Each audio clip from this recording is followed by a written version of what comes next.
काल काही पार्लमेंटमध्ये विशेषतः राज्यसभेमध्ये काही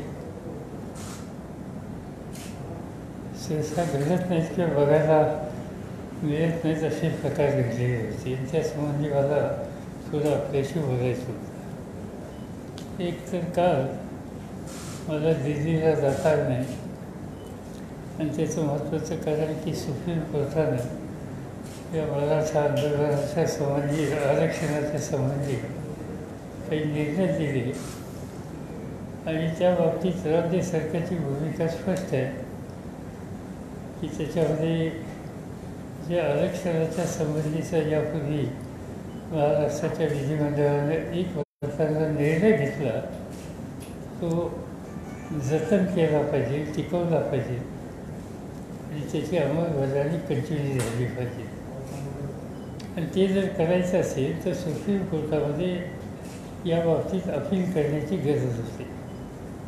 आणि त्या संदर्भात गेले 2 दिवस मी इथं राज्याचे मुख्यमंत्री, राज्याचे अन्य मंत्री या सगळ्यांची विचारविनिमय करतो. काही कायदेशीर जाणकारांशी सुद्धा विचारविनिमय केला आणि आपण आज छापलं आहे की काल राज्य सरकारने सुप्रीम कोर्टामध्ये अपील दाखल केलेले आहे. आणि त्या कामामुळं मला काल दिल्लीमध्ये जाता आलं नाही, कारण हे अपील लवकर करण्याची आवश्यकता होती.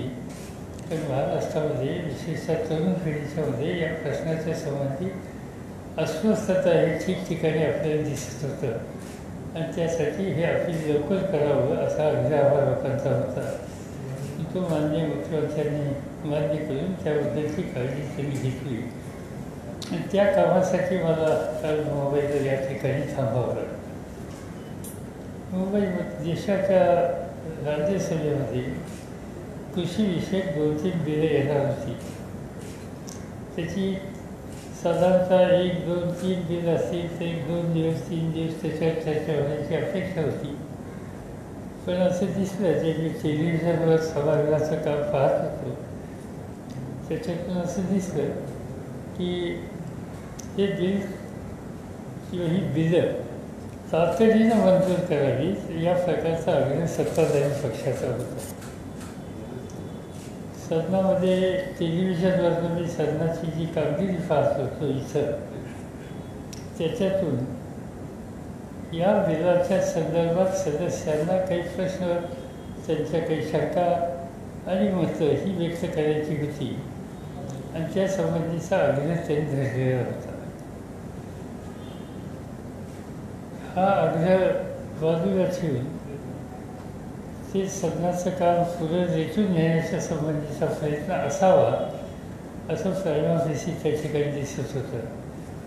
आणि हे नियमाच्या विरुद्ध आहे हे पुन्हा पुन्हा काही सदस्य नियमाच्या पुस्तकाचा आधार घेऊन त्या नियमाचा उल्लेख करून माननीय उपाध्यक्षांना सांगत होते.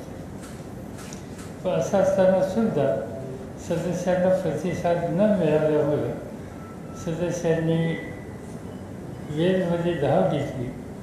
नियमांचं पुस्तक पुन्हा पुन्हा दाखवून सुद्धा त्याच्याकडे पूर्णपणानं दुर्लक्ष करण्याची भूमिका घेतल्यामुळं ते नियमाचं पुस्तकसुद्धा फाडण्याच्या संबंधीचा प्रकार घडला. खरं सांगायचं म्हणजे या नियमांचा आधार सदस्य घेत असतील तर कमीत कमी कोणता नियम ते सांगतायत, काय कोण करतात हे ऐकून घेण्याच्याबद्दलची अपेक्षा माननीय उपाध्यक्षांच्याकडून होती. पण त्या संबंधीचा विचार न करता त्या ठिकाणी तातडीनं मतदान घेण्याच्याबद्दलची भूमिका त्या ठिकाणी घेतली गेली आणि ते मतदानसुद्धा आवाजी पद्धतीनं. आज मतदान हे त्याच्या 2-3 पद्धती आहेत आपल्या सगळ्यांना ठाऊक आहे. एकदम आवाजी पद्धतीनं मतदान घेऊन ही बिलं मंजूर झाली अशा प्रकारची भूमिका त्या ठिकाणी घेण्याचा प्रयत्न चाललेला होता आणि त्यामुळे साहजिकच सदस्यांची प्रतिक्रिया अत्यंत तीव्र होती. माझ्यासारख्याची अपेक्षा सदनाच्या प्रमुखांच्याकडनं, उपाध्यक्षांच्याकडून जे चेअरवर होते त्यांच्याकडून या सगळ्या प्रश्नाकडे गांभीर्यानं बघणं, सदस्यांना त्यांचं मत मांडण्याची संधी देणं अशा प्रकारची होती. पण त्या ठिकाणची पाळल्या गेलं नाही. मी महाराष्ट्राच्या आणि देशाच्या विधिमंडळामध्ये, संसदेमध्ये सतत 50 वर्षाच्या पेक्षा जास्त वर्ष काम केलं आहे. पण पीठासीन अधिकाऱ्यांच्याकडून या पद्धतीचं सदस्यांच्याबद्दलचं वर्तन मी कधी पाहिलेलं नव्हतं. आणि माझ्या सरकारला आणखीन एका गोष्टीचा धक्का बसला की माननीय उपाध्यक्ष हे कर्पूरी ठाकूर, बिहारमधले एक अत्यंत ज्येष्ठ नेते आणि संसदीय पद्धती, लोकशाही पद्धती, अधिकार याच्याबद्दलचे जाणकार, यांच्या विचारानं वाढल्या अशा प्रकारचा एक त्यांच्याबद्दलचं बोललं जातं. त्या सगळ्या विचाराला तिलांजली देण्याच्या संबंधीचे काम हे त्यांच्याकडून झालं. आणि हे सगळं करत असताना सदस्यांनी काही मतं व्यक्त केली किंवा प्रतिक्रिया तीव्र झाली तर त्यांना ताबडतोब सदस्यपदावरनं म्हणजे बडतर्फ करण्यात आलं आणि त्यांचा अधिकार त्या ठिकाणी छिनावून घेतला गेला. अर्थात साहजिकच त्याची प्रतिक्रिया होणार होती आणि म्हणून ते सगळे सदस्य समोर गांधीजींच्या पुतळ्याच्या समोर उपाध्यक्षांच्या या भूमिकेच्याबद्दलचा आत्मक्लेश करण्याच्यासाठी काल संध्याकाळपासून धरणं धरून बसले, ते उपोषण केलं. त्याने आत्ता उपोषण सोडलं असावं. आणि हे जवळपास हा सबंध कालची संध्याकाळ, कालची रात्र, आजची सकाळ ही त्या ठिकाणी उपोषणाच्या संबंधीची भूमिका घेऊन आपल्या मनातल्या तीव्र भावना मान्य सदस्यांनी शांततेच्या मार्गाने सदनाच्या समोर, सदनाच्या बाहेर व्यक्त केल्या. आश्चर्याची गोष्ट अशी की आज माझ्या पाहण्यात आलं की ज्या माननीय उपाध्यक्षांनी नियमांना महत्त्व न देता मूलभूत अधिकार सदस्याची भूमिका मांडण्याचा पूर्णपणाने ठोकावून लावता आणि हे करून जे उपोषण करणारे सदस्य त्यांना भेटण्याच्यासाठी त्यांनी त्या ठिकाणी जाण्याची भूमिका घेतली आणि त्या उपोषणात त्यांना काही चहा बी द्यायचा प्रयत्न केला असं टेलिव्हिजनवर सांगण्यात आलं. मला आनंद आहे की सदस्यांनी त्यांच्या चहा पाण्याला काही हात लावला नाही आणि आपलं उपोषण त्यांनी कंटिन्यू केलं. खरं एका दृष्टीनं हा काहीतरी गांधीगिरीचा मार्ग होता असं म्हणलं जातं. माझ्या दृष्टी गांधी एवढी बेइज्जत यापूर्वी कधी झालेली मी पाहिलेली नव्हती आणि ती त्या ठिकाणी घडली. आणि त्याशिवाय असं एक वेगळं वर्तन करून सदस्यांचा मूलभूत अधिकार छिनावून आपण काहीतरी आणखीन काहीतरी वेगळं दाखवण्याच्या संबंधीचा प्रयत्न करतो आहे. याचा अर्थ एकच आहे की कर्पूरी ठाकूरांच्या विचारानं काम करणारे सहकारी म्हणून ज्यांच्याकडे आम्ही बघत होतो ते आमचं असेसमेंट पूर्णपणानं चुकीचं आहे हे मला या ठिकाणी कबूल करायला पाहिजे. आणि म्हणून आज सदस्यांनी अन्नत्याग केला आहे कालपासूनचा हे आम्हाला आज कळलं. तर त्याच्यात पाठिंबा देण्याच्यासाठी आज मी स्वतःही समोर निवडून अन्नत्याग अन्न घेणार नाही आणि सदस्यांना त्याच्यात सहभागी होण्याच्या संबंधीची भूमिका घेतली.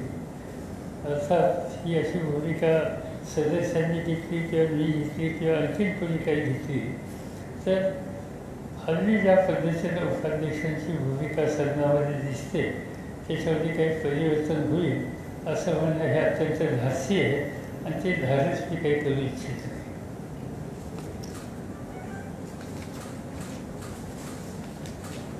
आता या प्रश्नाशिवाय काही तुम्हाला कोणाला विचारायचं आहे? सर, प्रामुख्याने राष्ट्रवादी काँग्रेसने राज्यसभेतून जो वॉकआउट केला त्या संदर्भात काही जण प्रश्न उपस्थित करतात की राष्ट्रवादीने तिथे आपली भूमिका स्पष्टपणे मांडायला हवी होती, विरोधासाठी तिथे थांबायला हवं होतं. असं आहे की हे अर्धवट माहितीवर अशा प्रकारचं व्यक्त केलं. राष्ट्रवादी काँग्रेस पक्षाच्या वतीनं प्रफुल्ल पटेलांनी सविस्तर भाषण सदनामध्ये केलं. या बिलाच्या संबंधी ज्या पद्धतीनं त्या ठिकाणी काय होतं, आज त्या सदनाची रचना वेगळी झाली.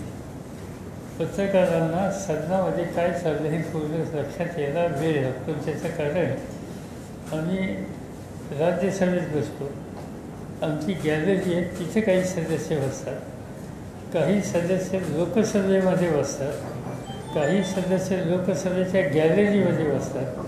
आणि साहजिकच पत्रकारांना या सगळ्या ठिकाणी एका वेळेला कोण कुठं आहे, म्हणजे सदनात मी बसल्यानंतर सुद्धा अवगत बोलायला उभे राहिले तर आम्हाला शोधावं लागतं, कुठे इथं आहेत का, तिथं आहेत का, तिथं आहेत का, तिथं आहेत, या पद्धतीनं.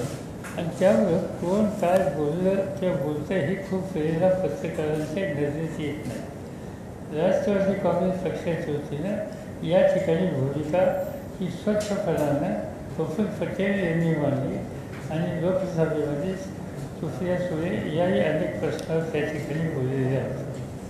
आणि त्यामुळं तिथं काही भूमिका नव्हती किंवा आम्ही कोणी असा मी नव्हतं ही गोष्ट खरी आहे, पण बाकीचे आमचे सहकारी मित्र त्या ठिकाणी होते. त्या ठिकाणी वंदना चव्हाण होत्या, त्या ठिकाणी आमच्या परभणीच्या फौजिया खान त्या ठिकाणी होत्या, प्रफुल्ल पटेल प्रत्यक्ष बोललेले त्या ठिकाणी आहेत. आणि त्यामुळे आम्ही आमची त्या ठिकाणी भूमिका स्वच्छपणाने घेतली.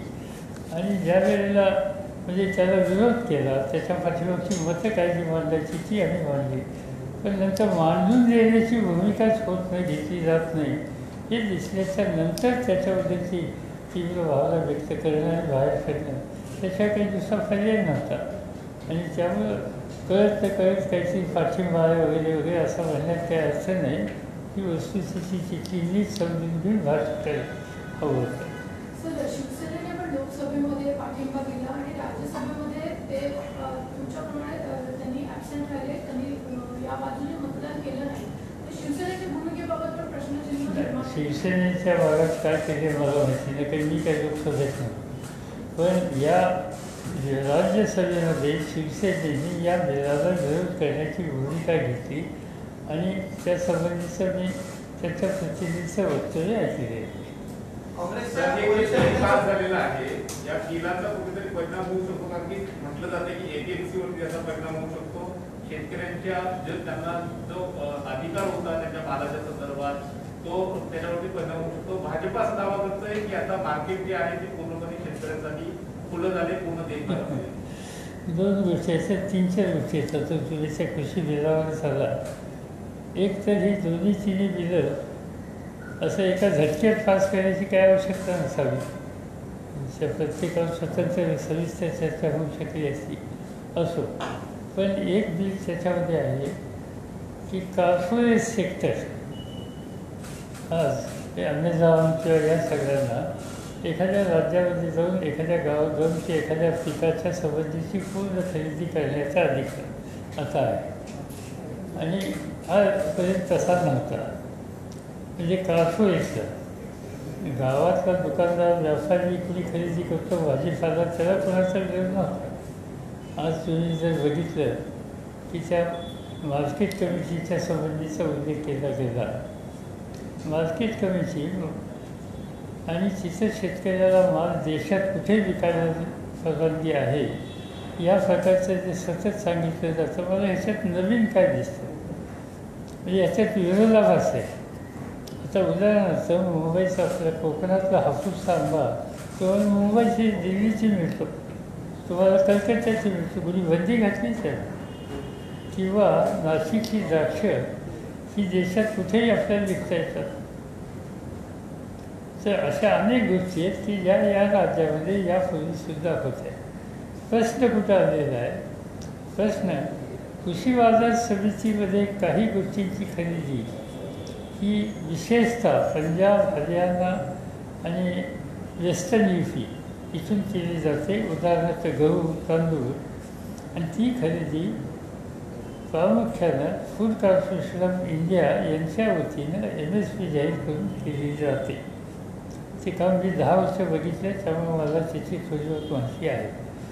आणि त्यामुळे ही कोट्यावधी रुपयाची खरेदी करण्याचं काम जे कृषी बाजार समितीतून होतं. सदस्यांचं म्हणणं होतं की तुम्ही याच्यात सवलत दिली म्हणताना मग त्या कायद्यात सांगा ना की आम्ही MSP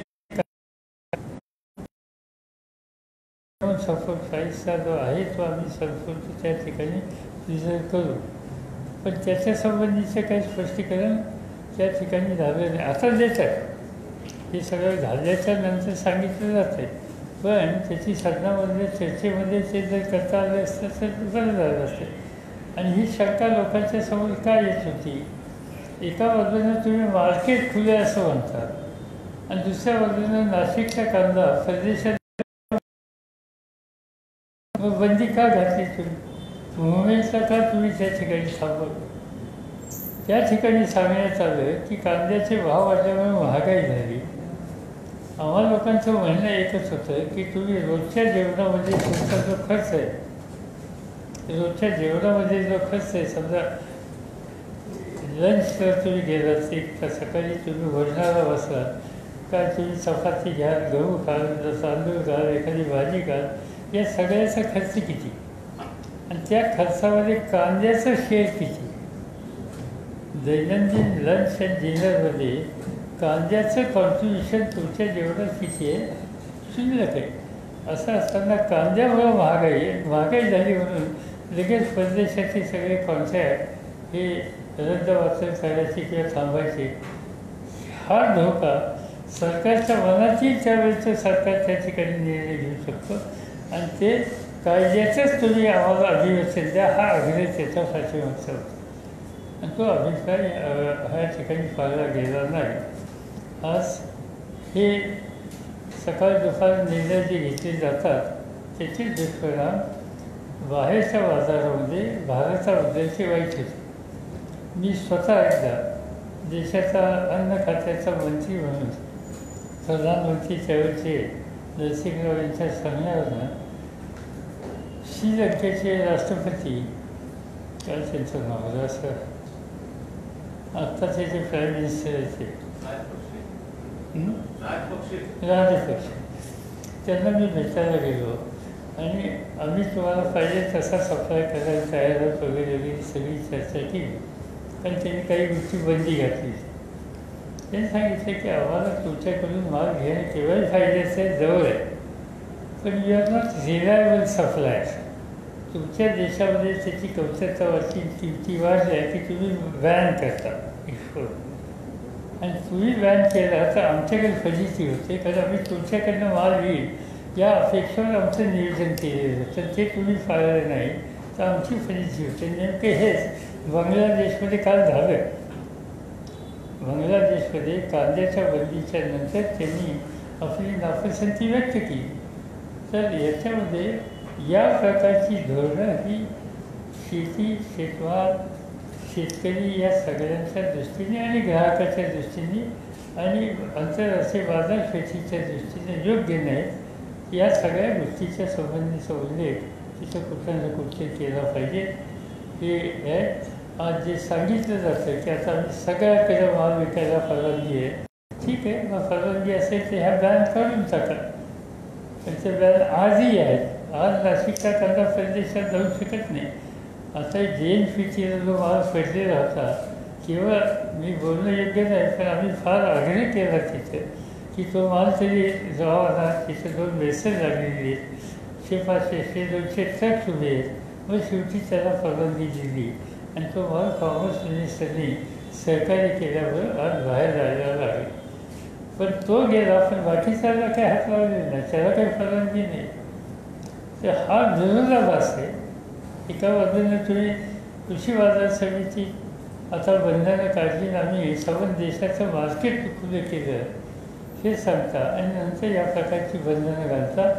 हा त्याच्या पाठीमागचा म्हणजे या गोष्टीला आम्हा लोकांच्याबद्दलची एक प्रकारची नाराजी आहे. आणि त्याच्यानंतर या बिलावर त्या ठिकाणी हवी तशा प्रकारची चर्चा ही होऊ शकलेली नाही, करून दिलेली नाही.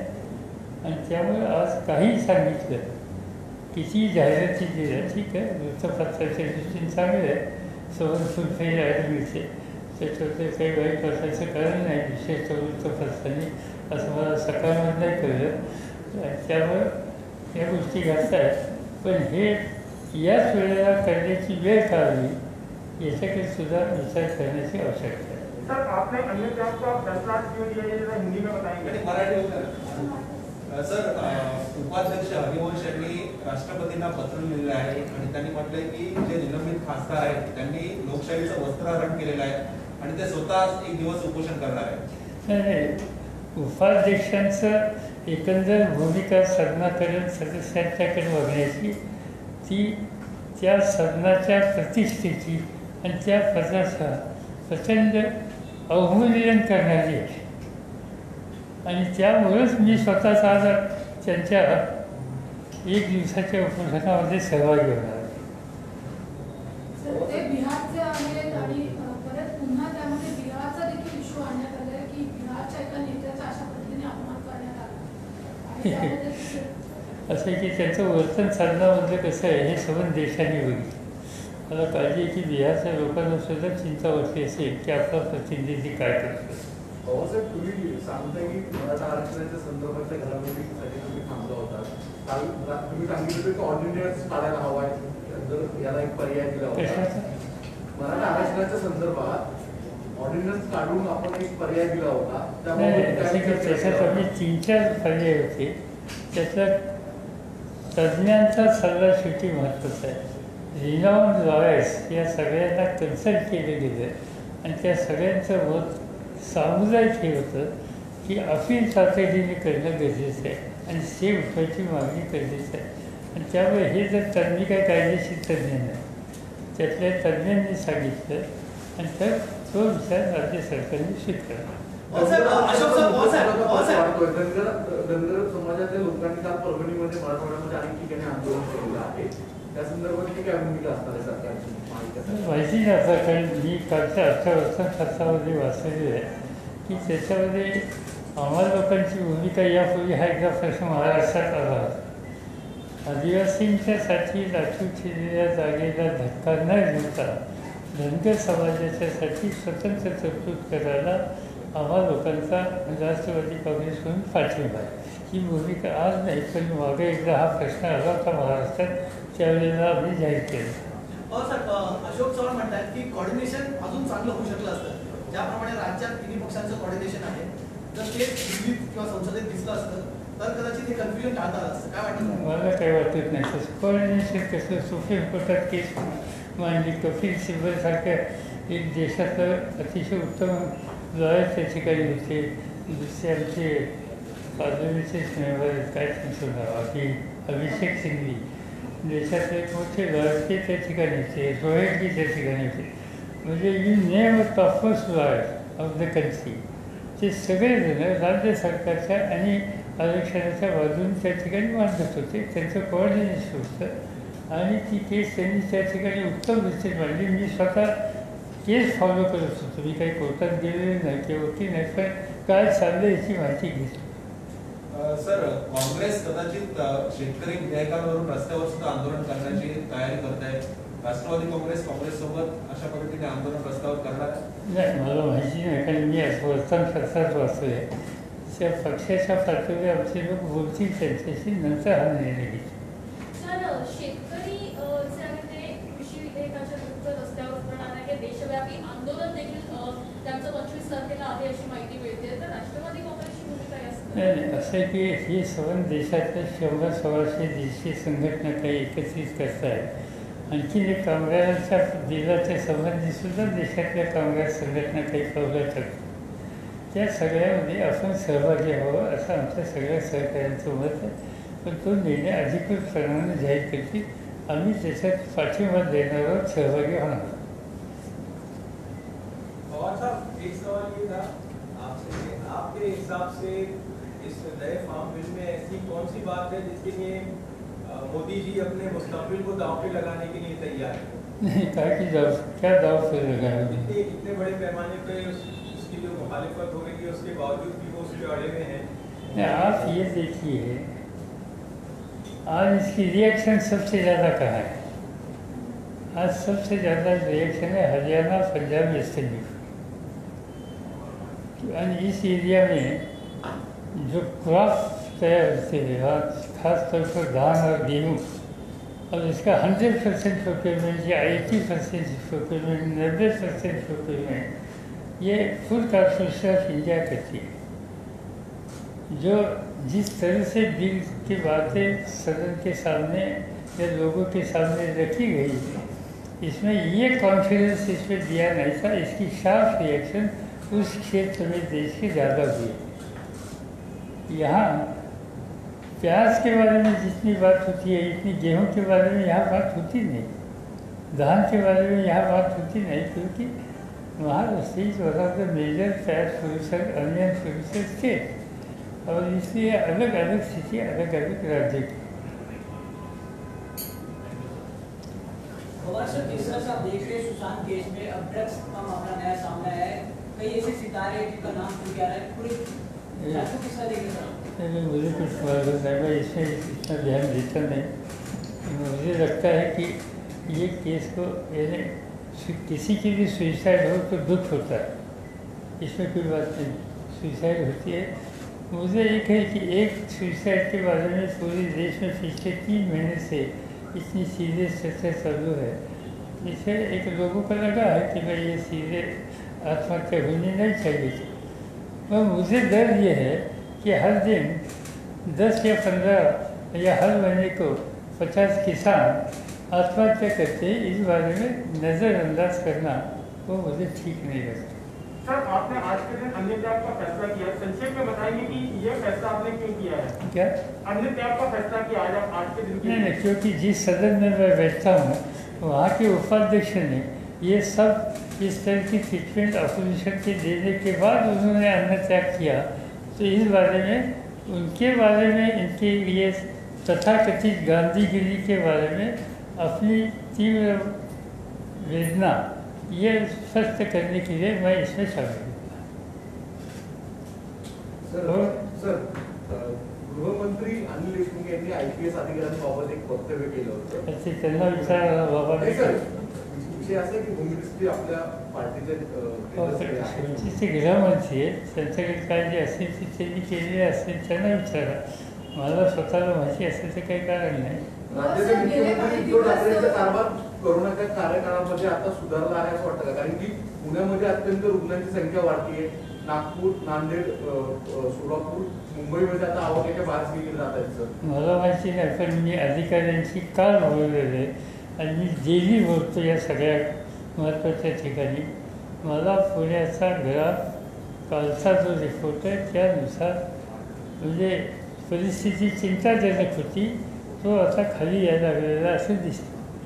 तुम्ही आता आजचा 11 पेशंटचा बघा आणि कालचा परवाचा 11 बघा, आता तो 11 थोडा बदलतो असं दिसतं, पण त्याच्याकडे अतिशय काळजीपूर्वकच लक्ष द्यावं लागेल, त्याच्याबद्दल माझ्या मनात शंका आहे. सर, अनलॉकच्या टप्प्याटप्प्याने केलं जात आहे, अनलॉकच्या टप्प्याटप्प्याने सगळं उठवावं अशी मागणी येते. लोकलमधून लोकांची प्रवासाची मागणी जोरदार घेतली, कारण की आपण सगळ्या व्यवस्था ओपन करतोय.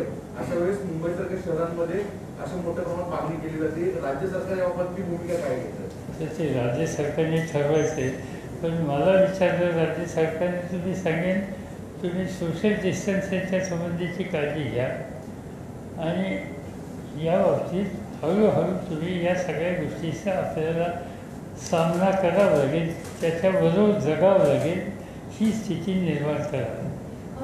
एक अशी बातमी आली होती की सुप्रिया सुळे असतील, उद्धव ठाकरे, आदित्य ठाकरे यांचे जे निवडणुकीचे ॲफिडेव्हिट्स आहेत त्याची आता कुठेतरी चौकशी सुरू होते, इन्कम टॅक्सकडून देखील पाहणी होते, त्याला तुम्ही कसं पाहता? माझ्या मते तुला काही नीट माहिती काही घ्यायचं तुझा प्रयत्न दिसत नाही, कारण तू सुप्रिया सुळे आदित्य सांगतो पहिली नोटीस मला आली.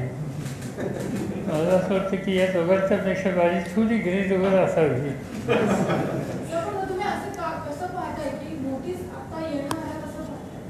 असं त्यांची नोटीस मला दिली, सुप्रियाला येणार आहे असं ऐकतो, अजून हातात पडली नव्हती, कदाचित काल संध्याकाळी मिळणार होती असं कळलं होतं, तर ती आता एकदा येऊन देत, चांगली गोष्ट आहे.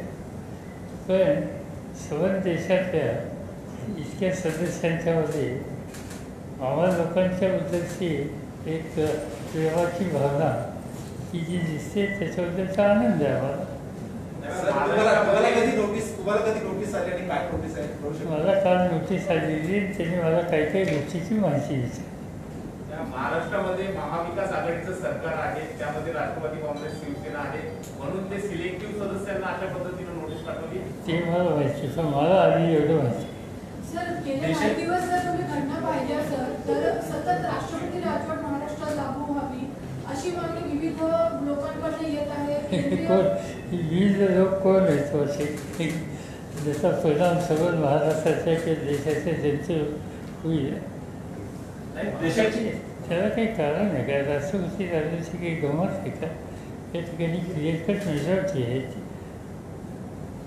देशाची अर्थव्यवस्था संकटात आहे, त्याचं कारण विचारलं अर्थमंत्र्यांना, तेव्हा सांगितलं की ऍक्ट ऑफ गॉड आहे. तर अशा अर्थमंत्र्यांचं कौतुक राष्ट्रवादीच्या काही खासदारांनी केल्याची बातमी, त्याच्यावरती काय कुठं कौतुक केलं आणि कुणी केलं? माझ्या कानावर आले नाही, तर या सगळ्या प्रश्नाच्या संबंधी आम्ही चर्चा केलेली आहे.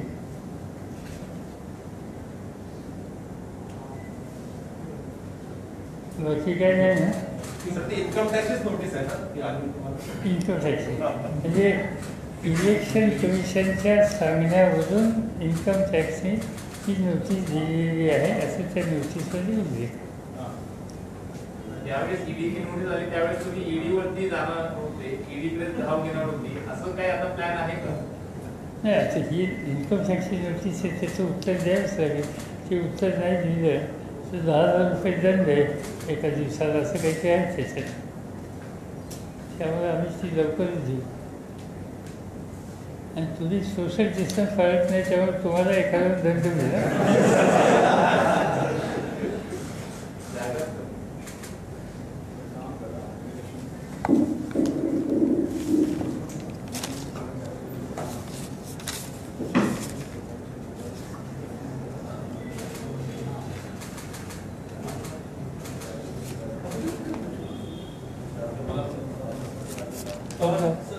So the income tax bill, if you could just inform us in English, have you also got a notice from the income tax department on as far as the election affidavits are concerned? So as far as the election affidavits are concerned, have you also Same got thing. As I told you, I have, in fact, I got a notice from income tax. Exactly the affidavit which I have submitted in 2020, then 2014, then 2009-10. So all these affidavits, they are asking information and they are asking some clarification. Similarly, they are asking to Sufi also for the last 3 elections. So do you think it's a way of targeting the alliance partners of the Maharashtra government? No, I don't know. I was told that I read in the paper some of you have given before. They have also given to Chief Minister and his son. So, असं दिसतंय की त्यांना काही लोकांच्याबद्दल फार ऋणानुबंध आहे, प्रेम आहे, आस्था आहे. शेतकरी सुधारणांच्या विधेयकांबरोबर सहकार सुधारणा विधेयक पण मंजूर केलं. त्याच्यामुळे आता सहकारी बँकांवर थेट RBIचं नियंत्रण आहे. त्याचा महाराष्ट्र सरकार राज्यावर काही दीर्घकालीन परिणाम होईल? असं की त्याच्यामध्ये RBIचं म्हणजे या डिस्ट्रिक्ट कोऑपरेटिव्ह बँका आणि या सगळ्याच्यावर अधिक लक्ष हे नाबार्डचं असतं. ह्या सगळ्या बँका नाबार्डच्या अंतर्गत असतात. या बाबतीत एक असं सांगण्यात आले की काही बँकांच्या सहकारी बँकांच्यामध्ये गैरव्यवहाराचं प्रमाण जास्त आहे. याच्यासाठी मी प्राईम मिनिस्टरने एक सविस्तर पत्र लिहिलं. देशामध्ये nationalise bank, schedule bank, cooperative bank या तिघांचं एकंदर व्यवहार आणि एकंदर व्यवहारामध्ये ज्याच्याबद्दल तक्रारी झाल्या, केसेस झाल्या, फ्रॉडच्याबद्दलचे आरोप झाले आणि त्याच्यातली एकंदर रक्कम किती आहे याबद्दलचे सगळं सविस्तर टिप्पण पार्लमेंटमध्ये फायनान्स मिनिस्टरने जे दिले ते मी उद्धृत केले. त्याच्यामध्ये स्पष्ट असं आहे की कोऑपरेटिव्ह बँकेतलं गैरव्यवहाराच्या संबंधीचे आकडे हे 1% आत आहेत, 0.5%, लेस दॅन 0.5%. आणि बाकीच्या बँकांचं प्रमाण हे कुठं 9% आहे, कुठं 14%, कुठं 11% आणि त्यामुळे कोऑपरेटिव्ह बँकेचा याच्यातला शेअर हा अत्यंत कमी असताना सुद्धा आज त्या कोऑपरेटिव्ह बँकेच्यावर नियंत्रण ठेवण्याच्यासाठी अधिक या ठिकाणी लक्ष घातलं जातं आहे. त्याचा अर्थ लोकांच्या मुवमेंट ज्या आहेत त्याच्यावर कुठेतरी नियंत्रित करण्याचा प्रयत्न असावा असं प्राथमिक दिसतं. सर, एक वेगळा प्रश्न आहे की एकीकडे कोरोनाची ही परिस्थिती बघता सगळेच राजकीय पक्ष नेते जे आहेत ते विशेष काळजी घेताना बघायला मिळत आहेत, मात्र राज ठाकरे मास्क घालत नसल्याचं सातत्यानं दिसून आलं. त्यांनी दंड झाला म्हणून तुम्ही छापलं असे मी वाचलं. त्याला फाईन झाला ना असं नाही सर, नाही, फाईन नाही लागला. त्यांनी क्लॅरिफाय केलं, त्यांना नाही लावलं, फाईन नाही लागलं. पण त्यांनी काळजी घेणं गरजेचं आहे का? पण ते मास्क नाही का? सगळ्यांनीच घेतलं पाहिजे ना. तू मी दोघांनी घेतली पाहिजे. तुम्ही खाली केलेलं मी करत असतो.